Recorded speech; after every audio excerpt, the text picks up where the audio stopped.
माझ्या सर्व दर्शकांना खूप खूप नमस्कार आणि टेस्टी फूड बाय मेनू हे चॅनल बघणाऱ्या सर्व दर्शकांचं खूप खूप खूप मनापासून स्वागत. आणि आजची जी रेसिपी तुमच्यासाठी आणली आहे, तुम्ही बघत आहातच, त्या म्हणजे हिरव्या मूगवड्या आणि पिवळ्या मूगवड्या. तर ह्या दोन्ही मूगवड्या कशा पद्धतीने करायच्या, अशा सगळ्या टिप्ससह आणि कशा त्या टिकतील जास्त आणि चवीलासुद्धा उत्तम लागतील आणि शिजतीलसुद्धा छान. बऱ्याच वेळा आपण मूगवड्या करतो घरी, पण त्या शिजत नाहीत लवकर पाण्यात. तर त्या सगळ्या गोष्टी कशा पद्धतीने करायच्या तर त्या चांगल्या वड्या होतील हे बघणार आहोत आपण.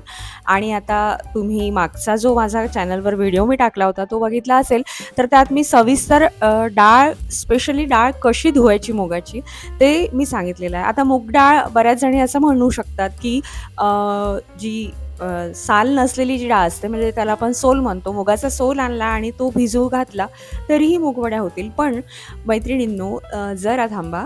आपल्या ह्या ज्या मूगवड्या आहेत सालासहित, जी डाळ आपण करतो ती डाळीच्या ज्या वड्या असतात त्या डाळीच्या, त्या अतिशय चवीला छान लागतात. त्यामुळे हा सगळा खटाटोप आहे आपला. त्यामुळे आपण सालासहित डाळ वापरायची आहे. हे सुद्धा लक्षात घ्यायचं आहे, की आपण जर मूगवड्या करतोय तर त्या सालासहित डाळ जी आहे ती घ्यायची आहे आणि त्याच्या मूगवड्या करायच्या, त्या खूप छान लागतात. तर आता ही जी मूग डाळ आहे, तुम्ही पुन्हा एकदा मी दाखवते आहे तुम्हाला स्वच्छ कशा पद्धतीने करायची डाळ. तर पण जर तुम्ही मागे चॅनलवर गेलात तर तुम्हाला दिसेल, की अगदीच कमी पाण्यात आणि कमी वेळेत, कमी श्रमामध्ये आपण कशी डाळ ही स्वच्छ करायची. तर बघू शकता तुम्ही पाण्यात जी सालं आहे ती सगळी समोर आलेली आहेत आणि बाकीचे सुद्धा मी सालं आधीसुद्धा काढलेले आहेत. तर अगदी सोप्या पद्धतीने आपण ही डाळ स्वच्छ करू शकतो. तर आता आपण सगळ्या टिप्स पाहणार आहोत, सगळ्या हे पाहणार आहोत, की ही मूगवडे जी आहेत ती आपली चांगलीसुद्धा झाली पाहिजे, शिजलीसुद्धा व्यवस्थित पाहिजे आणि परत ती टिकलीसुद्धा पाहिजे. त्यात किडेसुद्धा झाले नाही पाहिजे. या सगळ्या गोष्टींचं लक्ष ठेवणार आहोत आपण. तर आता आपली डाळ जी आहे ती स्वच्छ धुवून झालेली आहे आणि आता आपण ही वाटण्याला घेणार आहोत. तर वाटण्याला घेण्यापूर्वी काय करायचं आहे, की ही डाळ आपल्याला निथळ ठेवायची आहे. तुम्ही जर सुती कापडावर ठेवत असाल तरीही चालतं आणि मी इथे चाळणीत निथळ ठेवली आहे. धुतल्यानंतर जवळपास अर्धा तास तरी आपल्याला ही डाळ निथळ ठेवायची आहे. फॅन खाली ठेवून द्यायची आहे, जेणेकरून त्याचं पाणी जे असते ते सगळं निघून जाईल. आणि आता बघा इथे म्हणजे अगदीच पातळ आपली मूगवड्या ज्या आहेत, डाळ वाटताना ती अगदी पातळ होणार नाही, तो घट्ट गोळा होईल. कारण मूग डाळीची जी कॅपॅसिटी असते ती पाणी जास्त धरून ठेवण्याची असते. तर आता इथे मी जी मूग डाळ आहे ती निथळ ठेवल्यावर वाटली आहे. तुम्ही बघू शकता छान गोळा झालेला आहे त्याचा. आणि त्यात मी घातलं होतं तो म्हणजे हिंग. हिंग अवश्य घालायचा आहे आणि तो भरपूर घालायचा आहे, अगदी कमी घालायचा नाही. छान सुवास येईल इतपत हिंग आपल्याला प्रत्येक वाटण्याच्या वेळेस घालायचं आहे आणि ते वाटण मग आपण तयार केलेलं आहे. अशा प्रकारे मी वाटण तयार केलं आहे. हिंग घातल्यामुळे थोडा आपल्या जे किडा पडणं असतो तो सुद्धा पडणार नाही. आणि आता इथे सालासहित जी डाळ आहे त्यात काय काय घालतोय आपण ते सुद्धा बघू. म्हणजे असे दोन्ही वाटणं आपण तयार करून घेऊया. तर इथे सालासहित जी डाळ आहे ती सुद्धा घेतली आहे मी. आणि पूर्वीच्या बायका बघा तुम्ही कळण्याच्या वड्या त्याला म्हणायचे.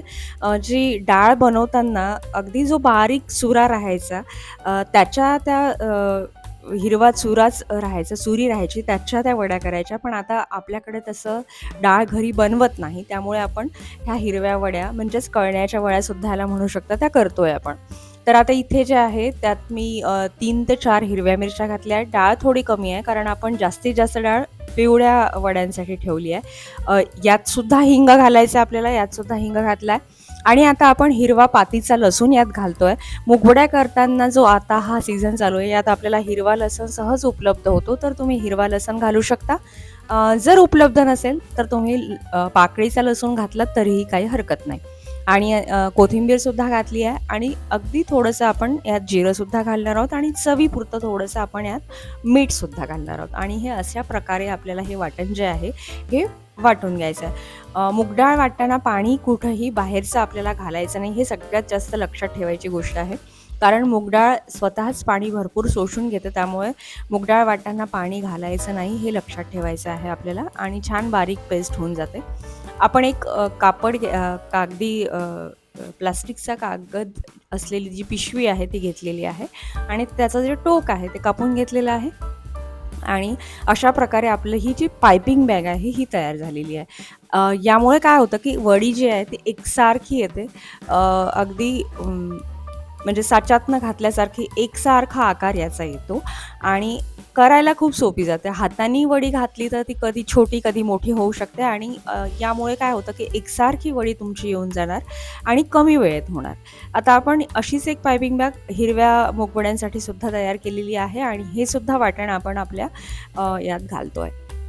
तर आता तुम्हाला थोड्या टिप्स देऊन देते मी, की मूग डाळ जी आहे ती भिजत कधी घालायची आहे, तर ती भिजत घालायची आहे अगदी 2 ते 3 तास आधीच घालायची आहे. पूर्वीच्या बायका सकाळी 4ला उठायच्या आणि मूग डाळ भिजत घालायच्या आणि नंतर 7ला वगैरे ते धुवून-धावून ठेवायच्या आणि त्यांची 9 पर्यंत वडी घालून व्हायची. तर अशाच पद्धतीने आपल्याला कमी वेळ भिजत घालायची आहे, जेणेकरून आपली मूग डाळची जी वडी आहे ती चवीला अतिशय उत्तम लागेल. तर बघू शकता तुम्ही आणि इथे मी जी ही परडी वापरली आहे ही तुमच्याकडे मिळते का लाकडी?